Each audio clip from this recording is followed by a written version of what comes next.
Okay, start with a quick review of what we did last time. Okay. Mizare Rashaim Melech Chacham. This is Mishlei 20:26. Mizare Rashaim Melech Chacham V'yashav Alehem Ofan.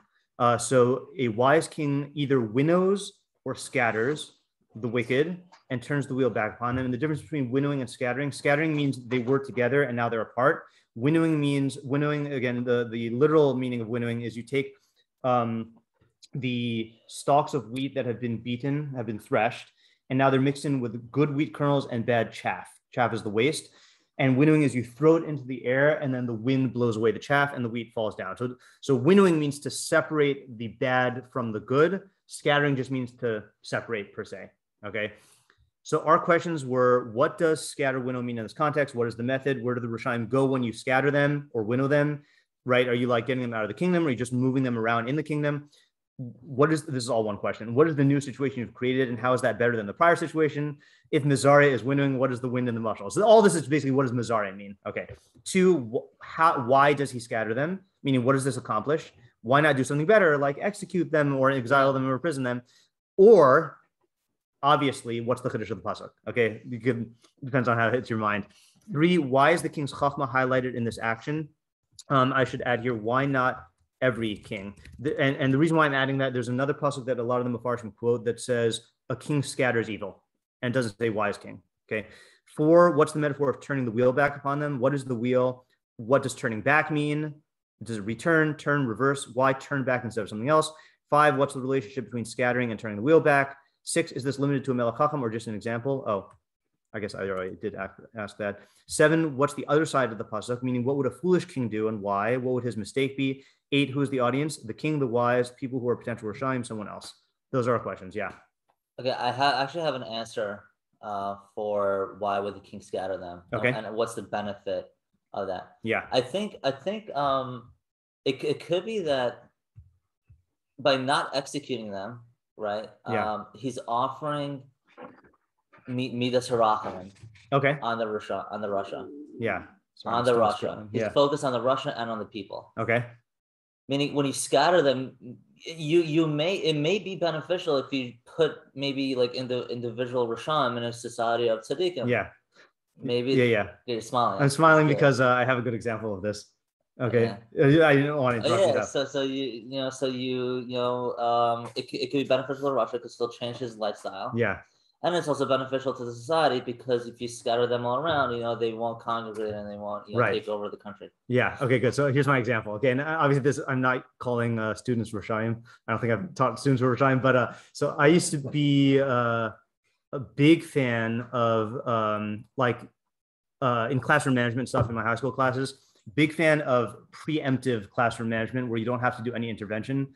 So one of my most effective tools was beginning of the year seating charts. So I would do heavy research on all the students, figure out who's friends with who, and who talks with who. And this 10th through 12th grade is intense. So 10th through 12th grade, I already know the students because I teach all of them, but the 9th graders are the big ones. So you figure out who comes from which school, who is friends with who, and then you make the seating chart in a way where they're scattered and they're not next to anyone who they're near. But the best technique, this is the one that reminded me of what you were saying, is there were 10th graders who I had not taught them in 9th grade and all the other teachers taught them. And there were 5 of them and they were all very talkative and they would repeatedly get punished by these other teachers. So what I did, and this is actually for my Mishlei class, is in the seating chart, I put 4 of them in the 4 corners and 1 of them in the middle.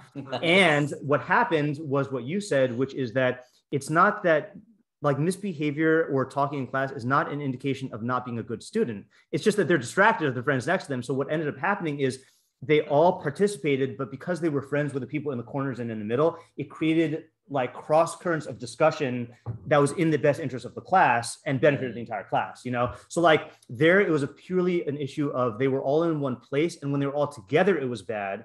But when you remove the temptation and then create circumstances to allow for good to happen, then that can sometimes lead to good. And that's chachma. Yeah, it's chachma. Yeah. There you go. Okay.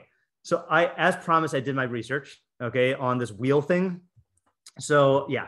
Do we have guidance here? Oh, sorry. Yeah. See, we got thrown off by the root discussion. Sorry. We have the screen. Yeah, we do have the screen, but some people like having the text in front of them. Yeah. Probably a reason you went to unpack it because we're going to get Yeah. Paper cuts. I'm concerned about paper cuts. Yeah. I'm just going to keep handing these out until people start stop. Two more? No. Two more out of your hand now. One more out of your hand. One more. Okay, so we have just enough. Here you go. Do you have? We have enough. Yeah. Okay. Okay. So I didn't do my research. I talked to smart people and had them find the research. So it is research. Yeah. Yeah. So our question was, what's the wheel, right? So Alter, our academic friend here, said the probable reference is to the wheels of a chariot with which a triumphant king would crush the defeated enemy. Okay. Did we have what other theories did we have for what the wheel could mean? Anyone remember? Say again? A millstone, right? And then we thought that was weird because, why not? Because when you use a millstone, you use it to grind the stuff you get after you winnow, but use it to grind the good stuff that you get. Right, use it to grind the good. Taking out the bad stuff. Unless you said that it refers to the tzaddikim who are left, but that would be a really weird reading. It would be a weird reading, but so just to reiterate the problem is that you take the millstone and you grind the grain to make even better stuff. Here it sounds like he's crushing the wicked. Yeah. That's strange. Yeah. And just another thought, and if I can sure something out there. Insofar as I forgot who said like gal on it, that like it's like, so which you're saying gal meaning cycle or meaning cycle. Yeah. Or at least it's kind of like going around and around. Yeah. If you're doing to their shayim, then like what they try to do to others. If you're going to give them some bad in turn. Yeah. Man, I think there are multiple things that can come. One, you can give them an opportunity to do teshuvah if they were to see like, okay, this is like the way I've been thinking or whatever, then I think you can give them that opening. Even if not, then it's still doing whatever is like kind of like using their own tactics against them in that way.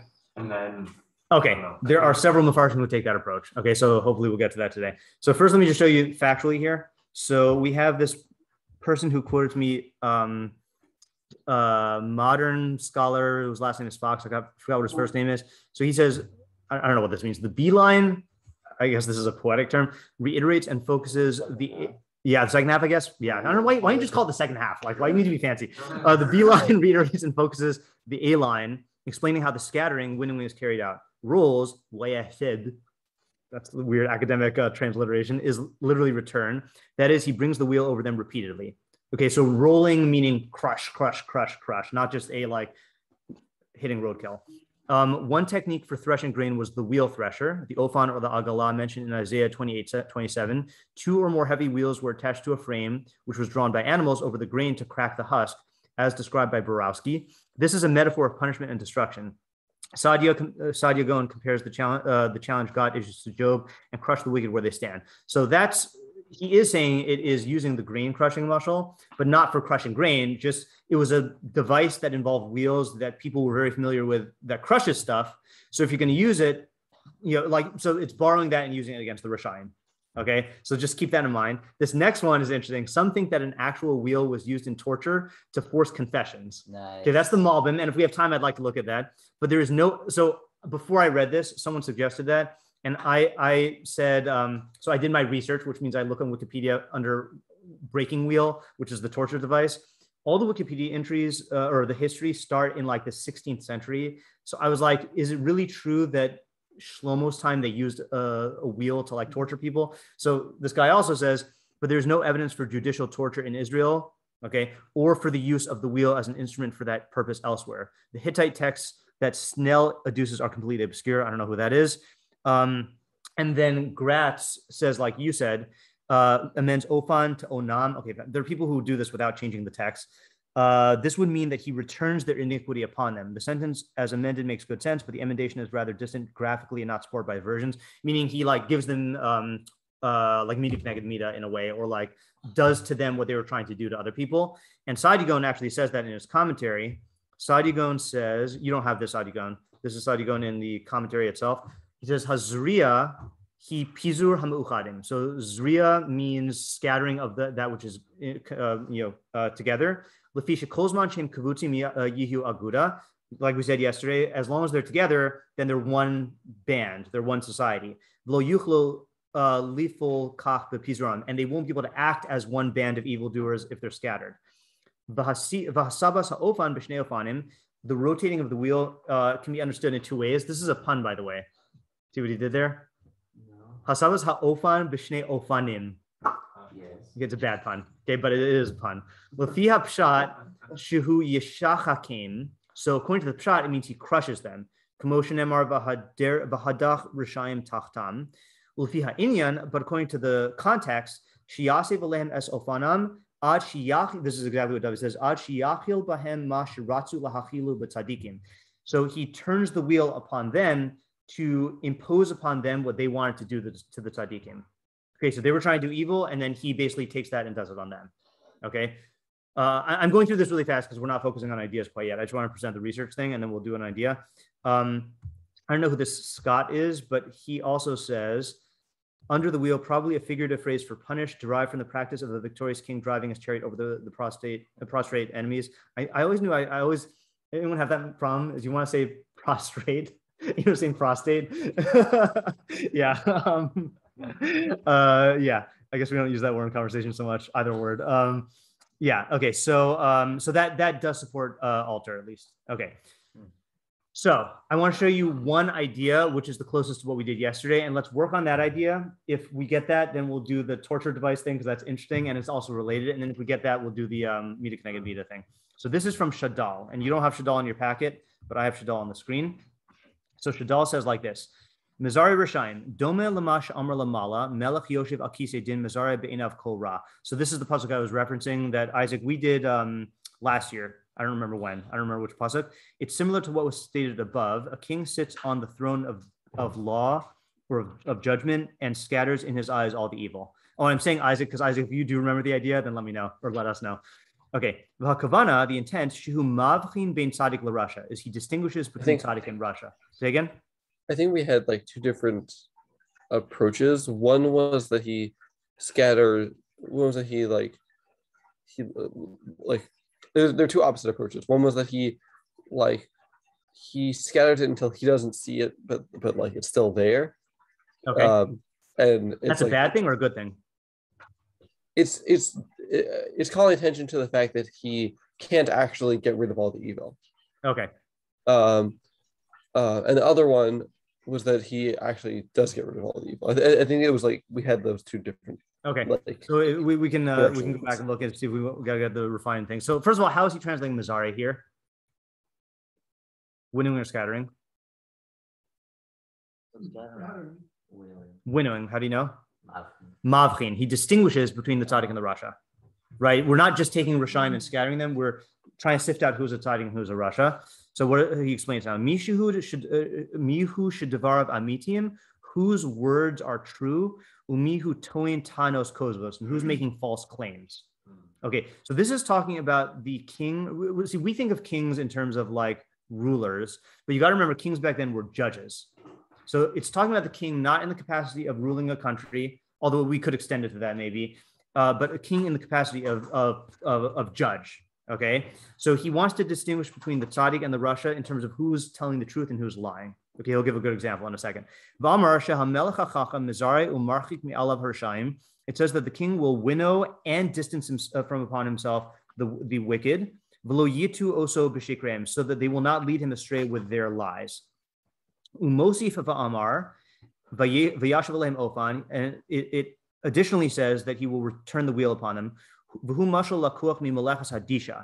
is a mashal that is taken from the actions, the craft of threshing.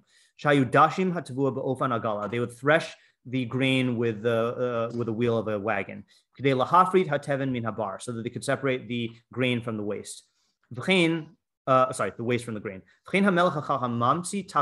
So here's his explanation. The king will find strategies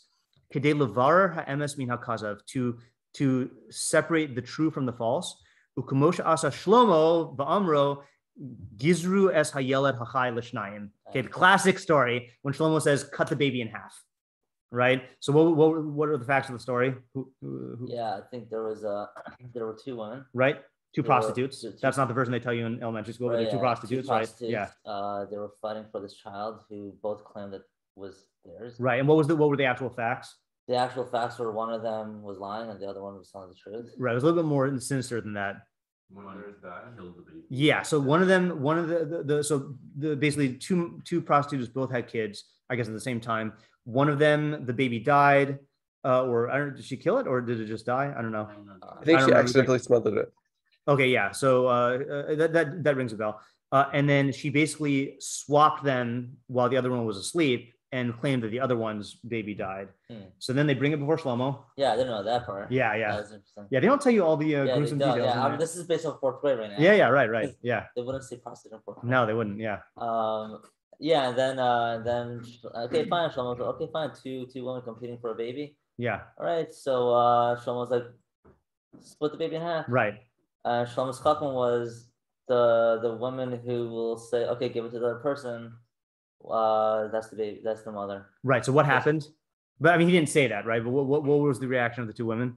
One of them was like, okay. Yeah, one of them was like, okay, fine, I'm fine with that. And then the other one was like, no, give it to her. And he's like, okay, she's the mother. So I've always wanted to learn the story. I've never actually learned like the story inside. So he's gonna give a good shot to tie it into his interpretation of the pasuk. So he says, first of all, he goes back to the pasuk and he reaches out of the 1800s to refute Ariel.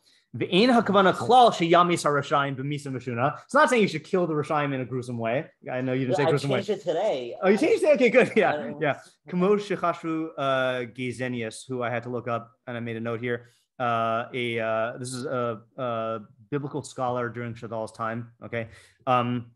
Shi'im hu mizare osam echimisem. Because if he scatters them, if he winnows them, how could he kill them? So that was our objection was like, if he's scattering them, then how is he crushing them with the wheel? But I still don't understand how he's saying it, because he's saying that winnow here means to. Oh, okay, no, I do understand. So he's saying winnowing means to distinguish the true and the false, and then Yashav Aleim Ofan is use an Ofan, a strategy to accomplish this and to get rid of them. But he's okay. In other words, Ofan, he's saying, in the same way that farmers use an Ofan to separate their grain, the king should use should devise his strategy to like distinguish the true from the false. Okay, I'll summarize this in a second. Let's just finish reading this here. So he says like this: Rav Moshe Kimchi, that's Befirush Hamiyuchas l'Rav Avraham ben Ezra. So I mentioned this before, but in your Torah Chaim, there's two Ben Ezra commentaries. The first one says Miyuchas l'Rav Avraham ben Ezra. The other one says Rav Avraham ben Ezra Ksav Yad. So this is in the Mikros Gedolos. If you look at average Mikros Gedolos Mishlei, it says Ibn Ezra, but that's not really Ibn Ezra. It's Rav Moshe Kimchi, who's the Radak's older brother.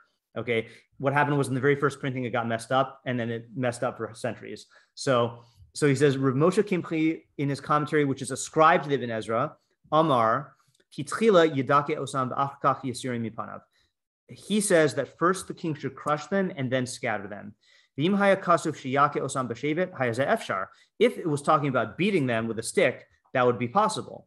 Aval im yavir alehem ofan agala. But if you crush them with a wheel, ain't safek sheyamusa, then they're certainly going to die. I don't know why he has to refute that. All right, he's going to go back now. So the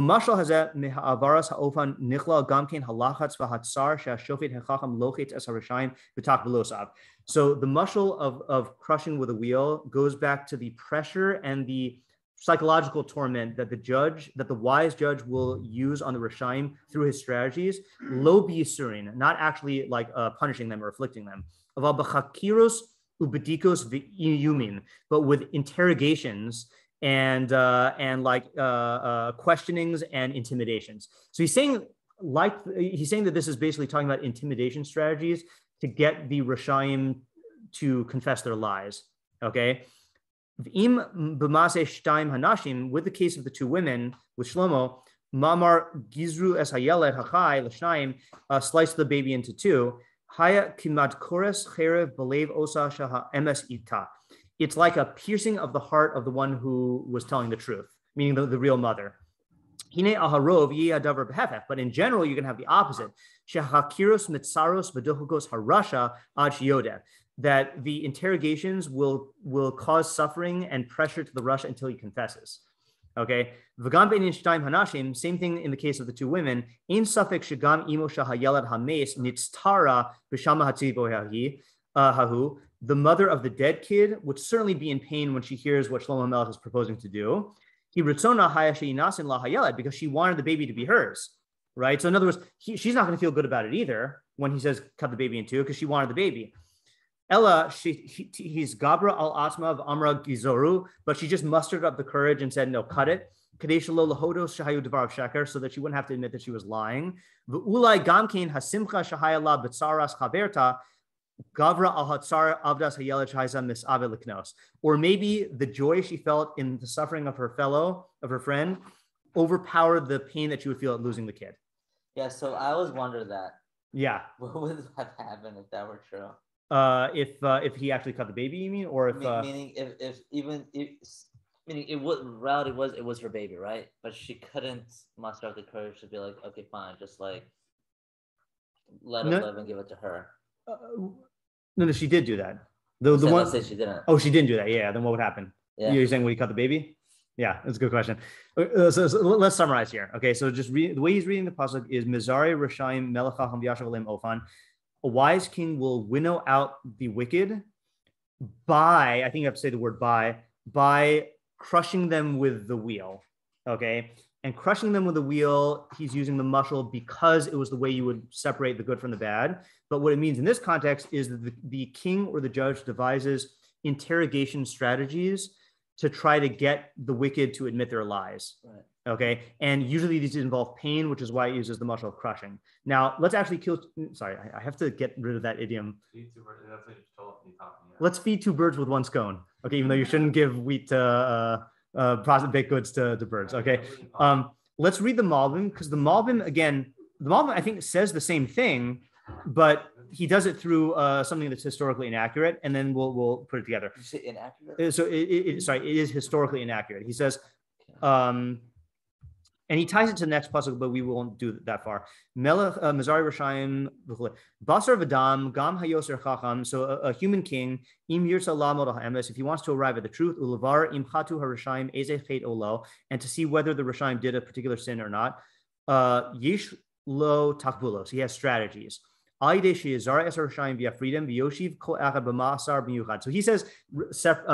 Mizar is separate. So he says you have to separate the Rishayim and put them in one jail cell, each one in one jail cell. Okay.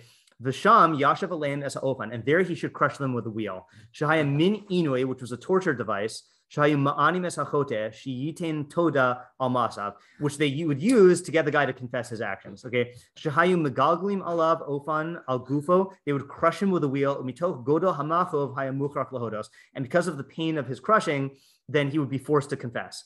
Uvashir Yuchol Lios Shemitoch Hayisurin Yoda al Davar Sheker. And by imposing these pains on him, he would admit to falsehood. Hold on just a second. Uvashir Yuchol Lios Shemitoch Hayisurin Yoda al Davar Sheker. And sorry, did I just read that twice? I think I mistranslated. Uvashir Yuchol Lios Shemitoch Hayisurin Yoda al Davar Sheker. Hayamazari Harishayim Hanechshadim Kol Achad Bekale Miyuchad Umane Osam Aide Haofan Sheheshi Velem Kama Pa'amim Achi Amod HaEmes. So you just basically put them in separate cells and do it repeatedly until they confess the truth. Yeah. That's why I wasn't sure. I think he means admit to saying something that's not true, because I was confused because we now know, I'm pretty sure this is fact, that torture is not a good method, because basically under torture, I mean, it can work, but the problem is under torture, a person will say anything in order to get them to stop torturing him. And that's why in the recent Netflix documentary, 9/11 Turning Point in the War on Terror, then they basically, now again, I can't vouch for whether this is true, but they interviewed a bunch of like high up people at the time of Bush's presidency. And they said that basically the whole thing of like going to Iraq for weapons of mass destruction, they knew that they weren't sure whether there were weapons of mass destruction, but one of the top guys, they basically tortured. He said something about that. And then they're like, okay, good. We got like evidence. Then they went in, obviously there are no weapons of mass destruction. And then they asked the guy later on, and he's like, yeah, I just wanted you to stop torturing me. So the Malbim historically is inaccurate. Apparently they didn't use torture devices like this in Israel. And we now know it's ineffective, but you can see he's taking a similar approach to the Shadal. It's just that Shadal has a much more subtle method. Yeah, David? I have questions on each small. Sure. Yeah, and let's go back to the Shadal because it's, I think, the better Parish. Yeah. So with the moment in the original, any of these, anybody suggesting that we like really actually do like put in Wheel Thresher? Yeah. Don't we already have like halakha ways that we go about things, which is not putting people through torture until they confess things? Well, here's the thing: is halakha does not deal with getting people to admit lies, right? I mean, obviously there's isolated circumstances. Say again. Okay, you can use Makas Mardus based on like at the discretion of the Sanhedrin. That's true. You can use it, but not standardized methods. In other words, we don't just say like someone comes up and we're like, oh, are you lying? Let's do Makas Mardus. You know, it was like a particular tool in their arsenal. So I'm not aware of any such. And again, you have limited cases. Let's say like swearing in the name of God by like oaths and stuff. You know, sorry, by like monetary issues. You know, I'm not aware of any methods that we just have that a king can just use. Of like, let's say, you know, you have two king's advisors, and one of them is telling him one thing, the other one's telling him another. I don't think there are any like standard halakhic methods you could just use to like figure out who's lying. So this is in the non-halakha realm, I think. I mean, could this also apply to like your enemies, like torturing enemies? It sounds like he's saying a wise king will use. Well, Shadal is saying a wise king will use this to see which of the people are tell him lies that he needs to distance himself from. That sounds like the concern he's worried about is not. Is people who like are in his company. You know, not that you can't apply it the other way. David, did you have something else you wanted to? So also on Shadal, not a question, more of a note. Yeah. How this will actually play itself out is very different than how we had originally been understanding. Yes. Yesterday. Yeah. If you're just going to be applying, like at least he's applying this more just to like a courtroom or right. Some, yeah. He even says, by the way, he even says outright a judge. Like he just switches from king to judge midway. Yeah. Yeah. So instead of like the way we have been understanding it of like in as far as like a general society thing, we'll have like the people will be people in the society will be the ones that push out the Rishayim. It's got like switch gears and understanding this to being more of like the king himself doing this. Yeah, right. By the way, I'm not abandoning what we said yesterday. I still think that there's a potential in that, but this was the most put together of the Pirushim I saw on out of all of them. Yeah, like. Okay, so the Malbi seems to be talking about scattering rather than ruining. Yeah, right. Even though, I guess because he doesn't want to say that you're separating tzaddikim from Rishayim, he's saying that you're only dealing with Rishayim, which fits into the pasuk because the pasuk just mentions Rishayim. Yeah. Yeah, but the second, he's not taking the first half of the pasuk literally, but he's taking the second half of the pasuk seemingly literally. Right. Well, he is taking the first half literally. If you say mizara means scatter and not winnow. Okay. Right, which by the way, there's, just so you know how the Malbim works, there's two Malbim commentaries. There's the Bir HaInyan, which is where he explains the pasuk, and then the Bir HaMilos, which is where he says the dictionary definition. It's funny here he doesn't have an entry here. Okay, usually he would say that it means a scattering, but yeah, I think he is taking both literally. Oh. Yeah. So let's just define the idea here. Okay, according to the Shadal, again, Malbim is in the backdrop. So Shadal is saying basically, if you want people to confess and you want to know, if you want to separate the truth tellers from the liars, then you have to devise methods to induce psychological conflict to make the person confess, right?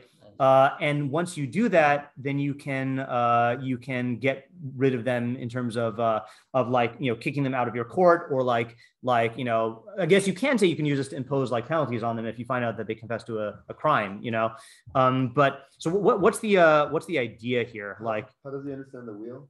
The wheel, he says, is crush them with a wheel is designed to be a double meaning. One is in the literal sense, he's evoking the imagery of crushing threshed grain to separate the good from the bad. And then that's a form of winnowing. That's a form of winnowing. And then in terms of the application of the pasuk, he's saying you have to crush the truth out of them through psychological torment. It's so interesting, or psychological conflict. Yeah. It's so interesting. He's taking it like very literally, and the case is lying. Like, why is he limiting it to like, or it could be anything? Yeah, it's a good question. I guess because he wants to use winnowing in the sense of separating the good from the bad. And he's saying, what type of bad would the Rishayim be doing that you wouldn't be able to distinguish them from tzaddikim? So either it's going to be telling falsehoods, or it's going to be committing crimes that no one knows about, And I guess he's saying that this is going to be the more common thing, that people are coming before the king for judgment. And, and he started off by connecting it to, this is why he's getting it. He says it's connected to this other pasuk, and it says explicitly, Melech Yoshev al Kisei Din, talking about the king in the capacity of judge. Okay. So he's saying, what scenario would you be facing where a king is sitting in judgment and can't tell the difference between Roshaim and Tzadikim? It must be through lies. So it's a very specific case. Yeah. Does someone have a hand up? Yeah. How does he understand the notion of turning back? So he doesn't say turning back. He just says rolling over. Yeah, rolling over, or rolling it repeatedly, he says, because that's how you crush the grain. Yeah.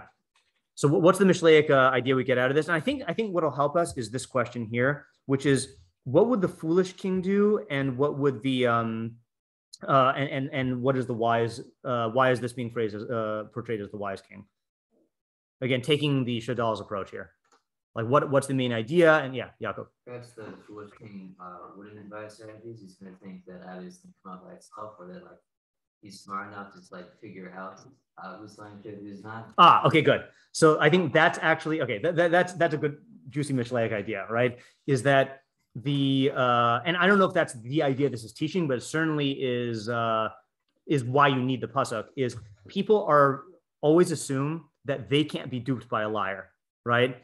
But that's exactly what the liars rely on, and when you find another guy, you're like, oh, that guy was duped by the liar, but not me. That's exactly what the other guy thinks. Everyone thinks that they're immune to being tricked. And especially a king who is already got a lot of big ego on his on his side, in the sense that prompting him to overevaluate his own abilities. And when he's sitting in judgment, and when his judgment has these big effects, it's going to be very hard for him to admit that people can trick him. So what so that's what the foolish king would do, is he would rely on his own judgment to detect liars. And by the way, that's another thing that there is such a thing as an intuition of people being good at spotting liars, Right. But the trap with intuition is it's not analytical, meaning analytical is when you consciously do each step, so you can see when you miss something. Intuition means it's not conscious, so it's prone to errors that you can't detect. Yeah. You want to say something? Yeah, I wanted to add on to this. Yeah. Because you could also fall into this trap on the opposite of turn too. Yeah. Meaning you could have people, and this happens in business all the time. Yeah. You can have people, who really get screwed in business, terribly screwed. And now they're so they're so used to that, and now they have to go to the other extreme and make them look very rigid and very strict on them conducting business, and that could also affect how other people view them. Yeah. As well. So I'm glad. Sorry. Sorry. And just one more thing, personal example, when I was at a closing one time, and I happened to know the family, they were very trustworthy and whatever, but there was an honest mistake, they forgot to write the check. And they said, we'll just give it to you tomorrow. And I trusted them, but and I wanted to know if this is okay. So my broker was like, no, you make sure you get the check then. But that would make me look very, stingy or whatever, and I would lose future business from that. Right. So that is another point, is that if your reputation is in the mix, then it's then you kind of there's a move of wanting to uphold your reputation by doing something that will reinforce your own abilities in the eyes of others. So relying on your intuition could be a method of doing that. But I'm glad you brought up the business example, because according to the pasuk is talking about a king, but who can this apply to? If we said, who's the audience of this pasuk really? Really everyone. Everyone in power. Who is doing what? Judging, right? Anyone who's in a position of power who's judging, So I was thinking my background here is as high school teacher, so sometimes you have to discern who is lying among students, in terms of cheating, or in terms of other stuff like that. And this could apply to that as well, I'm sorry about that also, but we don't have to tell that. What was I going to say though? I was going to mention also that with the intuition point, when it describes Mashiach in Yeshayahu, I believe, and it's talking about how good of a judge he'll be, it uses the mashal. He will, Heriach, Reach, Mishpat, or something like that. He will smell the aroma of justice, which my understanding of that is that he'll be able to, in other words, he'll be able to have a very strong intuition to be able to tell who's lying and who's not. And so that's the trap, is that people with really good intuition can be very, very wrong because they're not relying on analytical thinking, Okay, so how does this strategy counteract that mistake? Like, we articulate, like we know that it works, like that, but can we articulate how it works and why it's like what the Mishlei, like if you translate the Shadal's commentary into like an operational Mishleic tool that you can put in your toolbox. What was the question? Question is, Shadal saying that the king will devise methods to create psychological conflict to get them to confess. Can we just understand how that works and like universalize it maybe?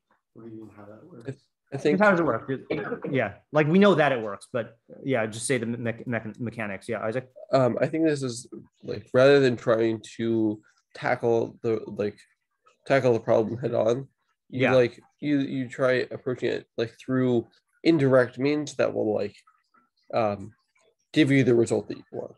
Yeah, okay, that's a good first step, right? Is that you are creating the circumstances which will allow the truth to arise on its own, right? What does this strategy rely on, though? And I want to see also what are the limits of this strategy, because I do think that there's an important limiting case where it won't work. Yeah. Their own fear and their conflicts. Intending, right? Or right. Impression. Right. Says it's to me is going to crack because it's some internal force. Yes. Right. So if they're lacking the internal force that will cause them to confess, then this is not going to work. So for example, like let's say with this okay, I mean, I'm not going to I'm going to use this term without knowing the clinical definition. If someone's a sociopath, then they're going to have no problem lying, and maintaining their lie, and they're not going to feel conflict about it, or let's say, for example, if, in this case of the prostitute women, then he says that that Shadal says that Shlomo Melech was counting on one of them. It's a funny example, right? He says it's reverse, because there he was relying on the mother's conflict, the real mother's conflict, to be brought out, whereas in the normal case, you're relying on the liar's conflict to be brought out, But like, let's say the stakes are so high that the liar will double down on their lie no matter what, then this is not going to work, And you have cases like that. Let's say like huge cases of like fraud and stuff where CEOs will like be ousted from their company, and they will still never admit that they stole money, even though all the evidence is right there. So there are limitations to this method. But if this, so why would the Russia back out of the stakes are low? If the stakes are I'm saying why would he back out of the stakes are low? Oh, because the conflict is the conflict of maintaining the lie or the fear or whatever is greater than the benefit in his mind of maintaining the lie. I don't know if he necessarily will back out. It's just about him like showing his hand, so to speak. In the baby example, neither person ever says, "Yeah, I'm the liar." It's just that their actions show that they were. Oh, so okay. I'm glad you mentioned that. That's another thing. Also, where's the Freud quote? I quoted this in the Mishlei Shir, Monday Mishlei Shir at one point. Hold on, let me just see. Freud oozes from every pore. I hope this is not some sort of like weird like skin cream named Freud. Okay, he that has eyes to see and ears to hear may convince himself that no mortal can keep a secret. If his lips are silent, he chatters with his fingertips. Betrayal oozes out of him at every pore.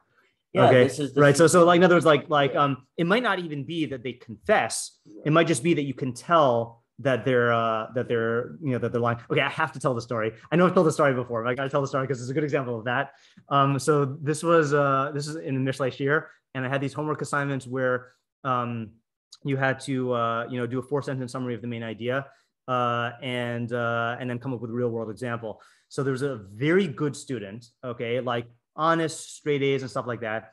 And she submitted, and you could also do an original interpretation. So I think this is one of the cases where you had to do an original interpretation, okay? And I read her assignment and something was fishy, okay? And I was like, this doesn't feel like something she would write.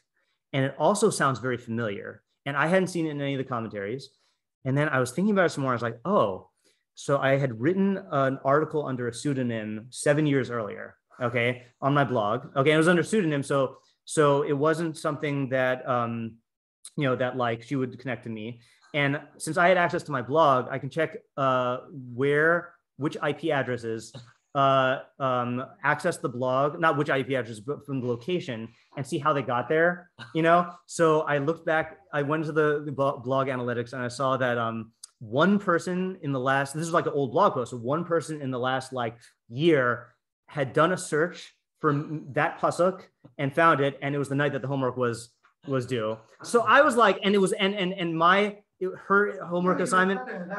I know, right? Yeah, and she changed the words too. Like it was my idea, but she changed around the words. You know, She did research. So I didn't want to. I use like a Hashem technique of like when he asks Adam or Cain, like, "Hey, buddy, what's up?" You know. But so like I started to like talk to her and say like, you know, and again, the rule was you could take from other sources as long as you cite them. You know, like it wasn't a thing that you're not allowed to use other sources. So she could have just cited it. You know, so I was like, you know, like a pretty good idea that you had there, you know. And so here's the thing. So we talked, and the thing is she always used to make eye contact with me when she was talking to me, and she was avoiding eye contact this whole time, you know. And I was like, all the evidence pointed to the fact that she had lied about it. And it was one of these things also, this is a good example. Like sometimes people stick to the lie just because they're so far in, they don't want to get caught. It's not like even there would have been horrible consequences, you know, but yeah. So like the point being that that it's not necessarily that they're going to confess, but that somehow the truth will come out, and through just creating that psychological conflict, you know. Yeah. And you don't have to torture them with a wheel. Yeah. Okay. I really did want to do the to take the approach that David suggested of that we saw on the side you go on, that the king will do a not a media. He'll whatever the Rishayim were trying to do to others, the king will do to the Rishayim. And then there are meforshim who say mida k'neged mida, like for example Rashi say, or does Metzudas David say this? Metzudas David says it. No, Rashi says. No, he says it's about God. Someone says that he says that a king will, even a human king will strive to do mida k'neged mida against the Rishayim. Yeah, but I don't think we have time for that today. I kind of want to go into new pasuk tomorrow. I feel like this is getting a little stale in my mind. I don't know about anyone else, but so if whatever, pasuk will still be around if you want to talk about it. But let's plan to go into a different pasuk tomorrow. Okay. I have an example. This is part 2 from yesterday. Yeah. Isaac. Just another example of this type of thing. Although it's not through psychological pressure. Yeah. So I was talking with a classmate about basically we need to like form a team of like 4 or 5 people. Yeah. And we're talking about like criteria that we have, and like we said that we want to only select people who are like really honest in business.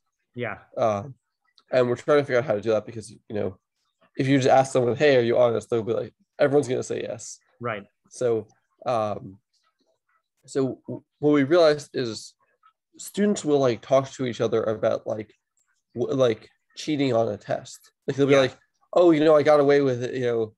And so we realized like we could use like situations where people would like brag about like getting away with the deception. Right. So like to try to weed out like the people who winnow out. Who are winnow out. Yes. Yeah. The people who are dishonest. Yeah. So that's actually one good last point here. You notice in the Shadal, he doesn't say the king will davka use torture strategy, like psychological torture strategies. He says he will use takbulos like psychological conflict. There are other takbulos to get them to confess, like using the bragging thing or checking their IP address. You know, right. So like he's not limiting it to just that, but the pasuk is saying that. Yeah. Okay, good. Yeah. Curious what you meant about psychological conflict. Yeah, meaning that the average non-sociopathic person will have a certain amount of guilt for when they lie and a certain amount of fear of getting caught. There's nobody who's like an expert at it, even though they're not a sociopath. Right. That's the other thing also is that, that even if you don't feel guilty about it, there is a fear of getting caught and what the consequences will be. And so you can play off of that and get them to like push them to the point where they're like, okay, maybe it's more worth it for me to confess than to like get caught and then suffer the consequences. Yeah. So that's what the situation thing that they You're talking about the king or the person who's lying? They know the consequences. Yeah, they know the consequences, even though if they don't know what they are. And that's another psychological technique you can use is like concealing what the consequences are to keep them on their feet. Like sometimes if you say what the consequence is, like, oh, I just get suspended for a day, then whatever, I'll take that, you know. But if you don't know what the consequences are, then it's a much bigger thing. Yeah, there's a book out there called The Power of Body Language by Joe Navarro. Oh yeah, yeah. He's a former FBI agent. Yeah, it's a real thing. He Yeah. talks about like how to read people. Yeah. And, like he gives a lot of examples of Yeah. people lying and like. Yeah. Alrighty. Till tomorrow. Later.